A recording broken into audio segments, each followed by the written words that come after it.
ভাতারের Dasharathi Hazra Memorial কলেজে বার্ষিক অনুষ্ঠানে পুলিশ দেখে রেগে গেলেন বিধায়ক। আমি ছেড়ে কাউকে কথা বলবো না। আজকে কলেজে সোশ্যাল হচ্ছে, এখানে পুলিশে ছেড়ে গেছে কেন?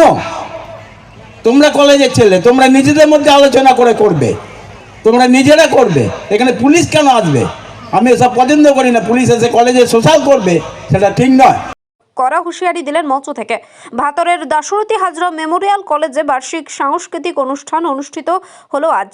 বিশেষ অতিথি হিসেবে উপস্থিত ছিলেন বিধায়ক মানগোবিন্দ অধিকারী। তিনি মঞ্চে বক্তব্য রাখতে গিয়ে কড়া হুঁশিয়ারি দিলেন। তিনি বললেন, সামান্য এই অনুষ্ঠানে শতাধিক পুলিশ দেওয়া হয়েছে কেন? কি এমন সমস্যা হয়েছে যে এত পুলিশ লাগবে এই অনুষ্ঠানে? উল্লেখ্য, এক সপ্তাহ আগে এই কলেজের বার্ষিক সাংস্কৃতিক অনুষ্ঠানের প্রস্তুতি সভা ছিল। সেখানে তৃণমূলের দুই গোষ্ঠীর মধ্যে মারপিটের ঘটনা ঘটে, তাই পুলিশ প্রশাসন সজাগ ছিল। তবে কলেজের এই সোশ্যাল দারুণভাবে উপভোগ করেন কলেজের ছাত্রছাত্রীরা। গায়কের সঙ্গে নাচে মেতে ওঠেন ছাত্রছাত্রীরা। আমি ছেড়ে কাউকে কথা বলবো না। আজকে কলেজে সোশ্যাল হচ্ছে, এখানে পুলিশে ছেড়ে গেছে কেন? তোমরা কলেজের ছেলে, তোমরা নিজেদের মধ্যে আলোচনা করে করবে, তোমরা নিজেরা করবে, এখানে পুলিশ কেন আসবে? আমি এসব পছন্দ করি না। পুলিশ এসে কলেজে সোশ্যাল করবে, সেটা ঠিক নয়। তোমরা নিজেরা আলোচনা করে করো।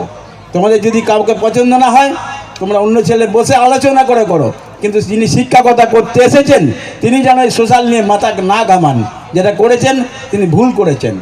আর কিছু বলতে চাই না, সবারই এসে গেছে। আপনারা এখানে শুরু করুন আপনাদের অনুষ্ঠান। নমস্কার। ভাতার থেকে আমিরুল ইসলামের রিপোর্ট, সুন্দর বাংলা নিউজ।